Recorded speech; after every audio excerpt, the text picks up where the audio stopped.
the meeting is very. So John, hope you usually do cut and paste now. Yes, yes. Okay, cool. So I will, we'll just keep going. If we need to break, we'll break, but we'll continue. So I've done this in a while, but let's see. Hi everyone. Welcome to the Energy Gist for April 2024. Brought to you by the Energy Lighthouse. Today, our topic would be related to cloud computing and its application and acceptability within the energy industry. For today's presentation, I'll be joined by 3 members of the Energy Lighthouse, and I'll let them introduce themselves briefly at this point. So, Azubike, a quick introduction. Thank you very much. Azubike Hope Amadi, PhD student at UTP. Thank you very much. Move on to Ola. Hi everyone, nice to meet you all. My name is Victor Ola. I'm the economics and digital team lead for Energy Lighthouse. I'm also a student at University of Petroleum Technology, Malaysia. Thank you. Okay, thank you very much. And on to John. Yeah, thank you very much, Silas. Hello, everyone. I think it's been a minute. Good to be back on the Energy Gist this time around for the month of April. Well, I'm John. I work as a subsurface operations advisor in an energy company, and I'm part of the Energy Lighthouse. We're excited to be discussing today's topic. Thank you, Silas. Okay, thank you very much. And for me, I'm Silas Irie, a PhD student at the University of Nottingham, and also serve as the head for the digital desk for the Energy Lighthouse. So on today's topic, looking at cloud computing within the energy industry, we're going to briefly look at the pros and cons of this technology, look at how we're being able to handle much larger sets of data, being able to store data as well, and having additional computational resources to make well-informed decisions. So cloud computing has been existing for quite a while, but before we go into that topic, we would like to give an overview of the Internet of Things.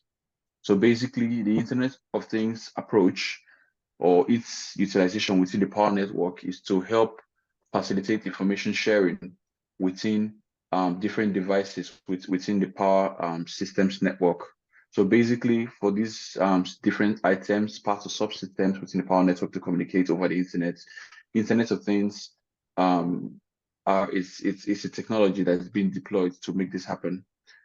It's very important to note that IoT devices, they are application-centric devices. That is, they are basically designed for the purpose. They are basically used for the purpose in which they were designed. And for example, if we look over to the right, the B diagram, we can look at different IoT-based smart applications, looking at this application within traffic systems in a situation where traffic lights are not just time-based, but are also sensitive to the flow of traffic and other environmental conditions. We look at smart homes, being able to utilize energy within your home in a more effective way. And the IoT devices within these subcategories are built and designed not the same way. They are designed in very different conditions. So why has this technology been deployed, Internet of Things? Basically, it's helps with cost reduction. If we're being able to subsystems within the power network are being able to communicate in real time, it will help reduce cost reduction. We'll also have proactive maintenance within the system.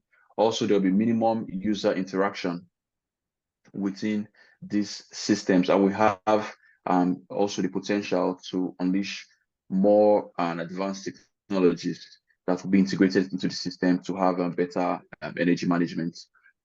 Looking at IoT as well, there's an IoT architecture which comprises of three layers known as the perception, the network, and the application layers. For the perception layer, basically talks about sensors or devices that helps to collect and extract the necessary data information we need.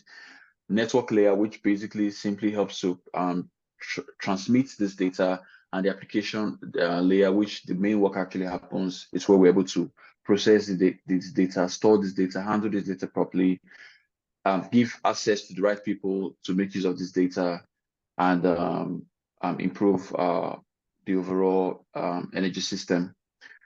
But looking at these power systems with the implementation or the use of this technology, there are also security challenges that have been noted in terms of confidentiality of the data, looking at access control to which system, which individuals, which users have access to this data.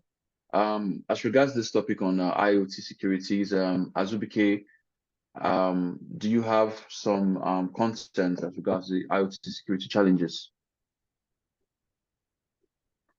Silas, actually, this technology is actually something very interesting, and of course, it's not very recent because researches in IoT and implementation has been for over a while now. But if you look at this technology in a way, you find out that the technology is somehow adaptive, and at the point it gets very interesting. And once it starts getting interesting, you see individuals that are accessing it start getting consumed in it. So at that point, you see that you are giving out a lot of data to these platforms, whether it's a smart home, it's a smart industry, or traffic, or whatever the IoT is trying to be applied to. You find out that you give out a lot of data to it. So when you are giving out such data, that issue of fear, is my data going to be protected? Is my information going to be secured? Are these confidential activities I'm carrying out going to be secured? So you see some persons, that I have a friend, his house is almost completely a smart home. So sometimes the tools, the smart devices, they tend to predict what he's to do that day because of the amount of information they've gotten over time. So you see, when you get a system that you're interacting so much with and you're dropping so much information, you find out that there's a challenge of will this system be able to protect my information? So at this point, you see from a typical software or application that we get to use during our day-to-day activities, you see recently they are now introducing things like two-factor authentication and some other extra security measures to make sure that there's always a double check before your information gets out. So this is what happens at the user end. Then imagine what happens at the back end.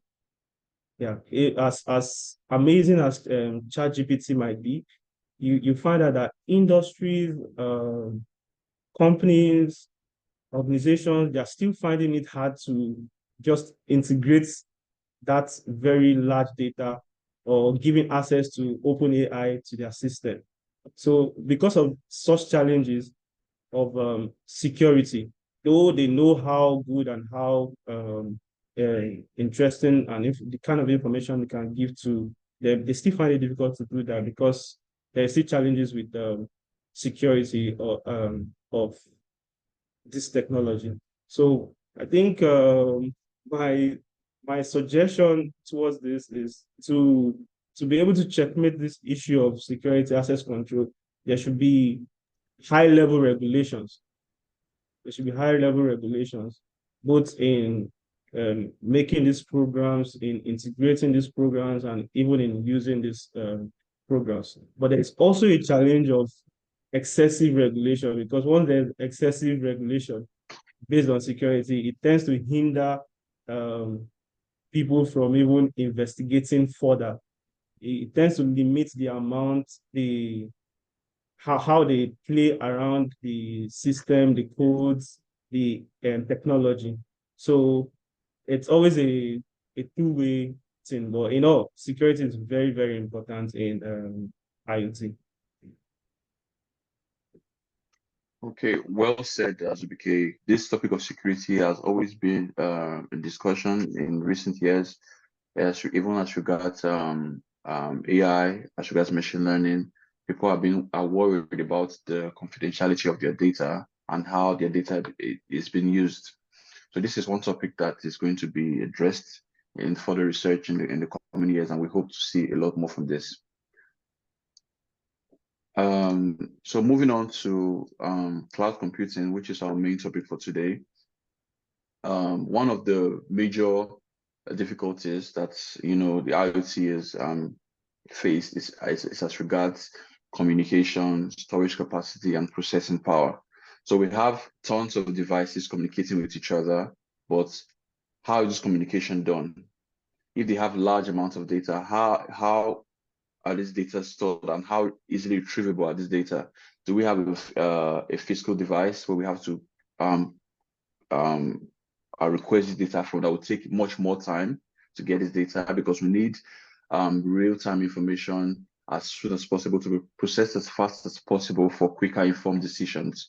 So we look at the communication, we look at the storage capacity, and we look at processing power, and these are challenges or these are difficulties that cloud computing solves. Cloud computing gives clients affordable and flexible alternatives to their businesses. Well-known technological businesses, Google, Microsoft, IBM, Amazon Web Services, they provide currently they provide excellent cloud computing services, and the downside to this is that most of these technologies is affordable just for large and maybe medium-sized firms, that want to adopt a cost effective, computer resource for their enterprise applications. But when we look at startups or smaller firms, this approach or this solution might be expensive for them to acquire and operate as well. Cloud computing services could be private, it could be public, it could be a hybrid of both. But these are services that can be discussed with these companies on how you want to structure your cloud architecture, how you want to store your data, retrieve your data. These are the services that are being purchased as per requirement. So most times when you reach out to these companies, you tell them your requirements or what you like to achieve with your data, and they provide bespoke solutions for you. So we look at the intersection between cloud computing and the Internet of Things. So this intersection is very important. Can I jump in here? Oh yeah, sure, John. Yeah. Okay. Thank you. So because the previous slide you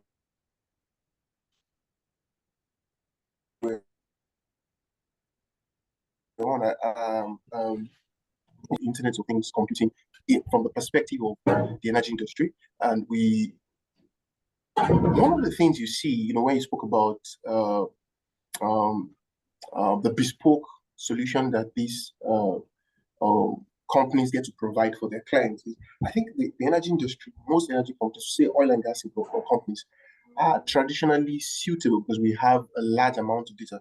As Vicky was alluding to this earlier, we have a large amount of data that we can then glean insights from for cost reduction. I've been aware of cases where to even reduce environmental impact, oil and gas companies are trying to onboard these solutions. But interestingly, there seems to be some pushback.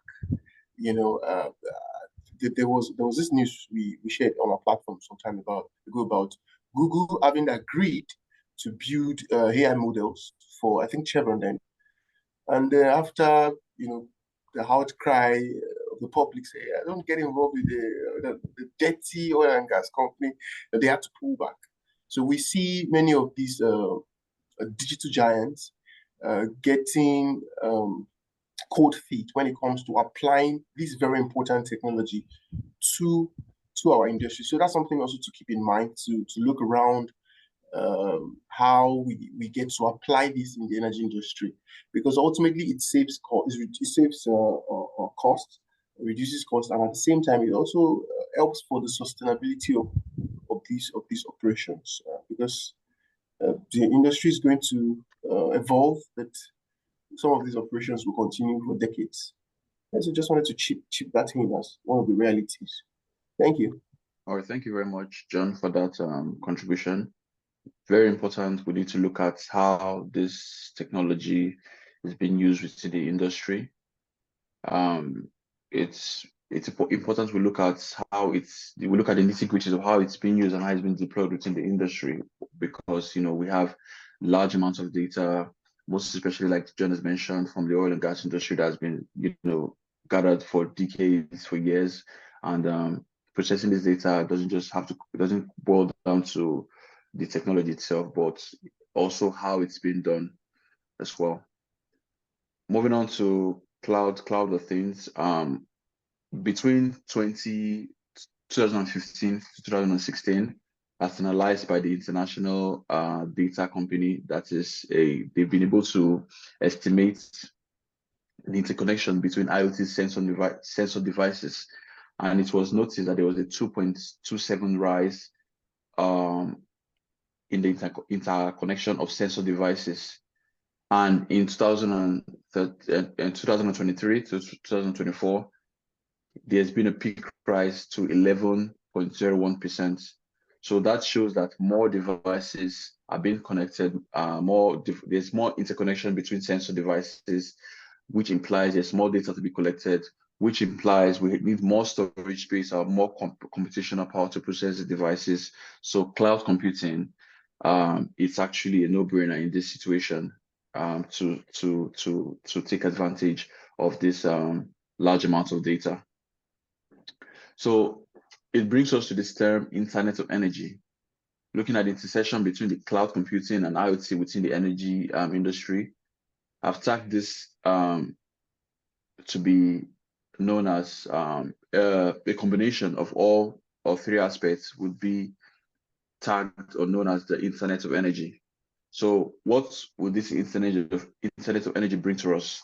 It's to definitely drive the power sector to higher levels of efficiency, sustainability, and dependability within the system by introducing fresh criteria and optimization approaches, things that were sort of to be not possible before in terms of computing data. Now we can have parallel batch processing for our data, which makes computational time way lesser than it used to be. So looking at this technology,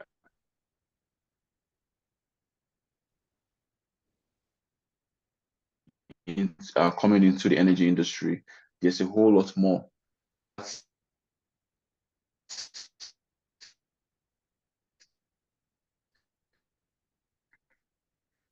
Terms that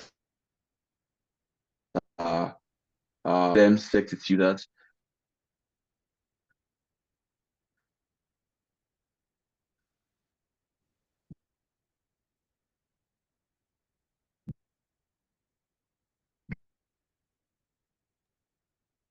So is it Systems just that me or will be Silas? able to carry out. Okay. Are you guys hearing me? Yeah, we can hear you clearly now. It seems there's a little glitch earlier. Oh, okay. So Internet of Energy, we're looking at ways to drive the power sector to high levels of efficiency, sustainability, and dependability by looking at fresh criteria and optimization approaches. We want to look at systems where they can predict faults quicker. We want to look at systems that will be able to forecast energy demand and energy consumption as well. On this note, I would like us to explore a bit more as regards integration of the renewable energy into our current energy landscape using this technology. So, Ola, Victor, do you have any points to share on that? Okay, thank you, Silas. Um, with the rise of renewable energy in the world right now, in terms of combating climate change, I think some of the things that are going on out there in the world, especially in the research world, is the adoption of what we call digital twins. What digital twins actually means is you are trying to replicate virtually, a physical system. For example, maybe you have a renewable energy plant like a wind turbine plant or or a solar plant. So using digital twins, you are able to virtually represent what you have physically.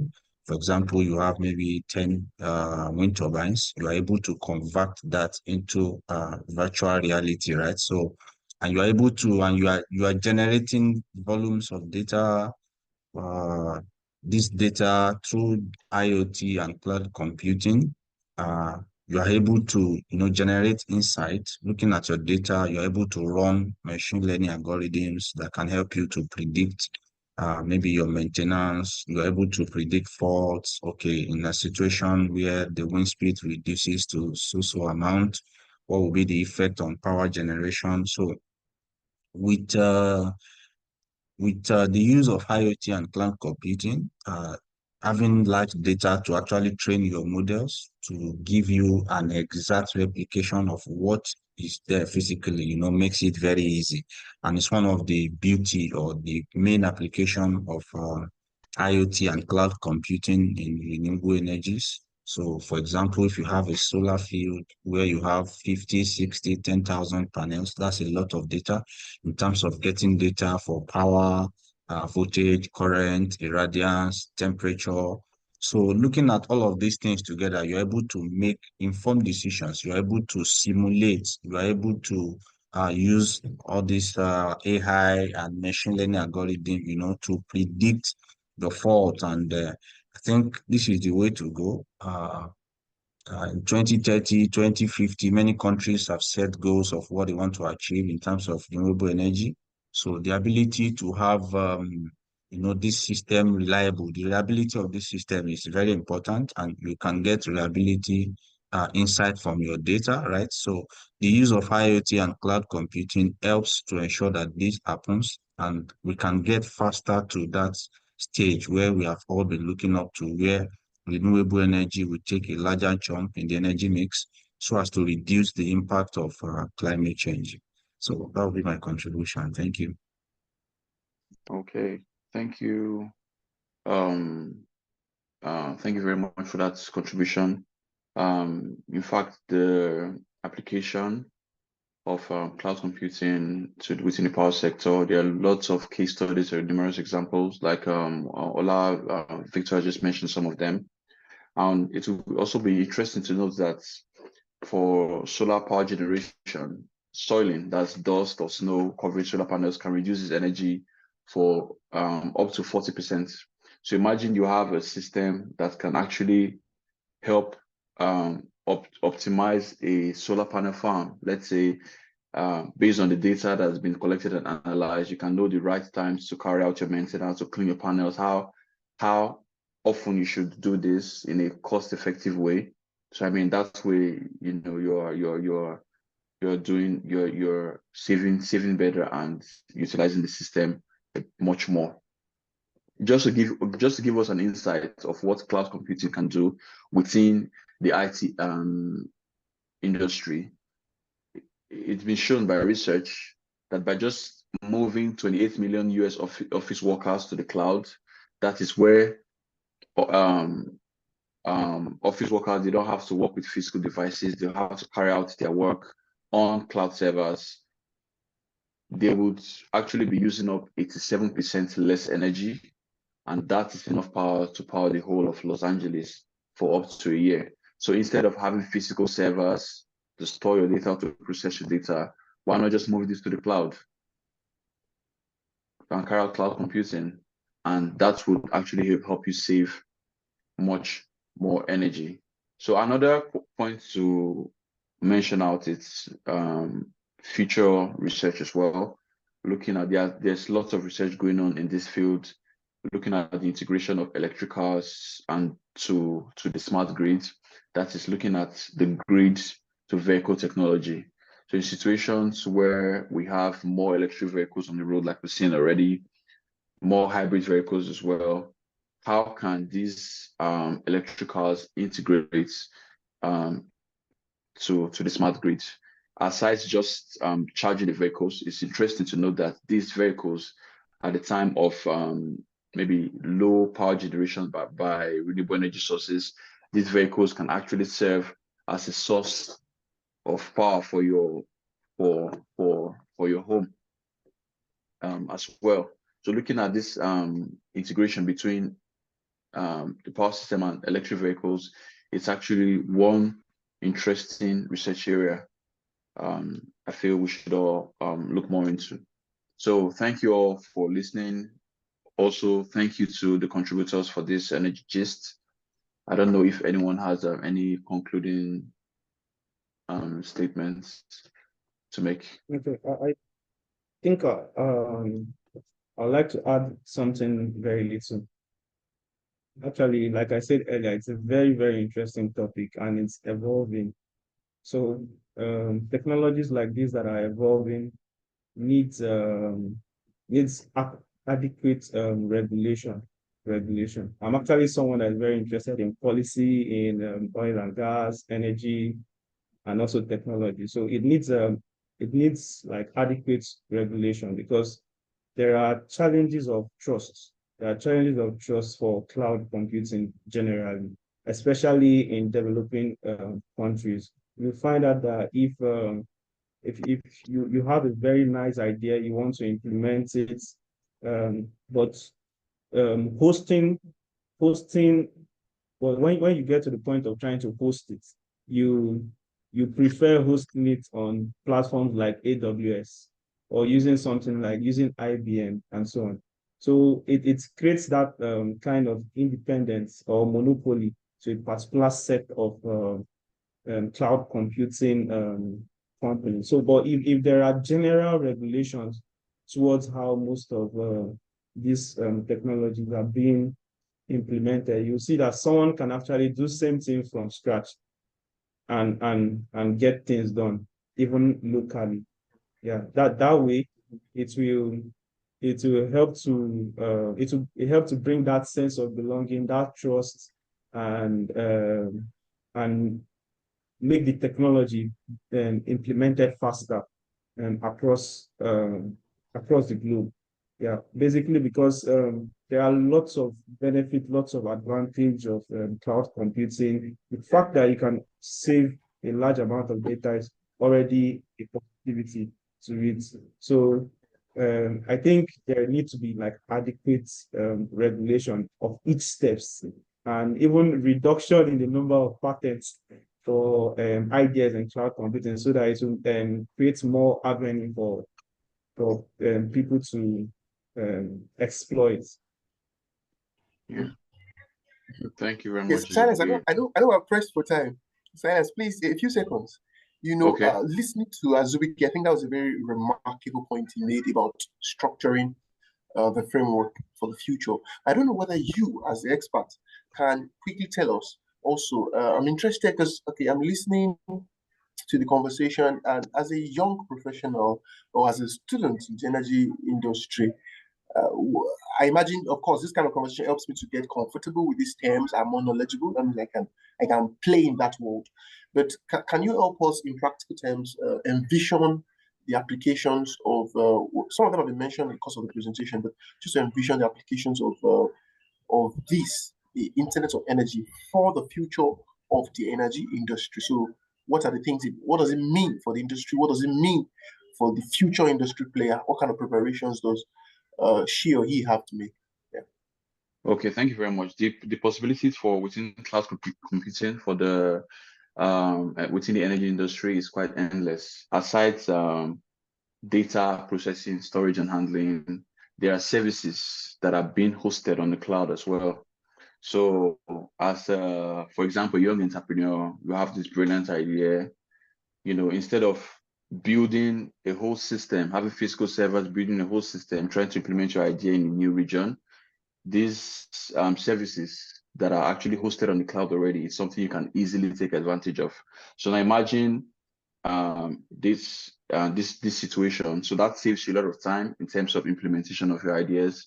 It saves you time in terms of getting results or getting more insights from your business idea or business proposal as you may have it at the time. Cloud computing also can lead to better energy management. That is the foremost importance of this technology. So you have a system where you're able to get data, acquire data faster.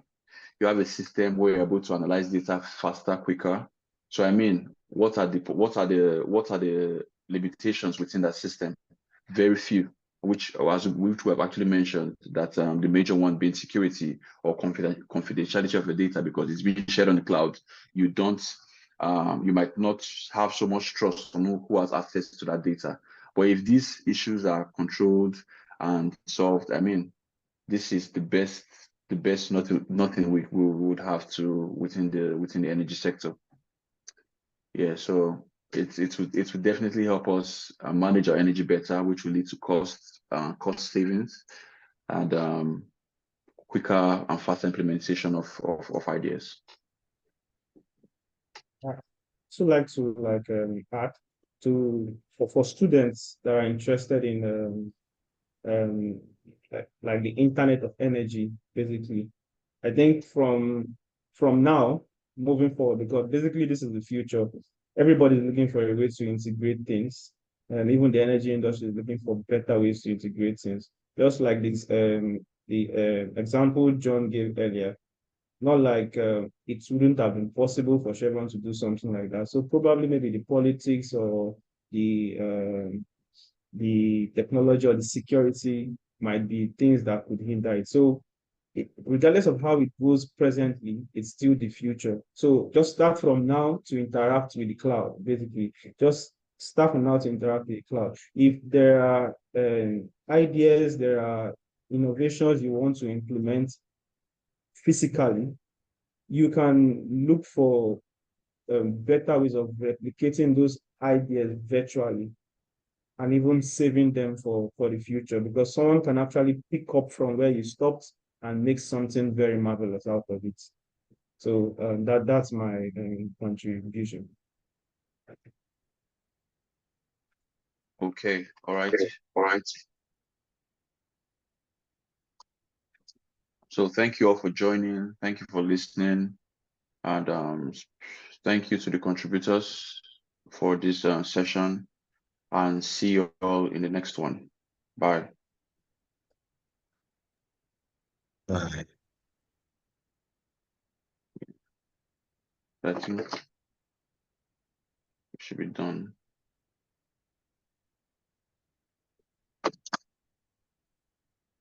So stop sharing. We stopped recording.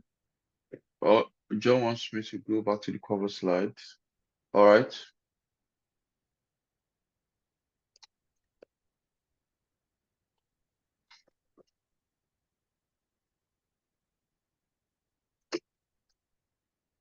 Hello, John.